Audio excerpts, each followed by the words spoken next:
உதவி பண்ணும். என்ன ஹெல்ப்? நான் அந்த பொண்ணை லவ் பண்றேன். எந்த பொண்ணு? இந்துவே. கல்யாணம் பண்ணிக்கோ. அவ மாட்டேங்கிறா. அப்ப வேற யாரையாவது கல்யாணம் பண்ணிக்கோ. அம்மா, நான் அவளை ஆட்ல பிக்ஸ் பண்ணிட்டேன். வெளியே எடுத்தறிய முடியல. நீதான் ஹெல்ப் பண்ணும் ப்ளீஸ். ஐடியா?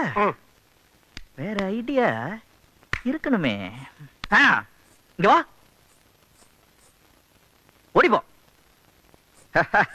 இந்த ஒரு பூ போதுமே இந்து கவுக்க. என்ன இந்த போறாள இவகிட்ட பேசுறதுனால 6 முழம் பூ வாங்கி கொடுக்கணும். இந்த ஒரு பூவை இந்து கவுந்துருவாளா? மேல வச்சு இந்த மரியாதையா போச்சுப்பா.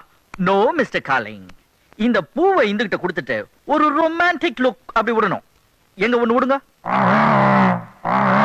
ஐயோ ஐயோ ஐயோ எப்பா. ஐயோ, என்ன பிரதர், ஒரு ரொமான்டிக்ல கூட்டத்துக்கு ஓடி வந்தீங்க? இன்னும் நிறைய ஸ்டாக் இருக்கு, வேணுமா? போதும் போதும், இதுக்கு மேல தாங்காது. இப்படியே பார்த்தா லவ் வராது காலிங். வேற என்ன செய்யணும் சொல்லுங்க பிரதர், அசாத்துறேன்.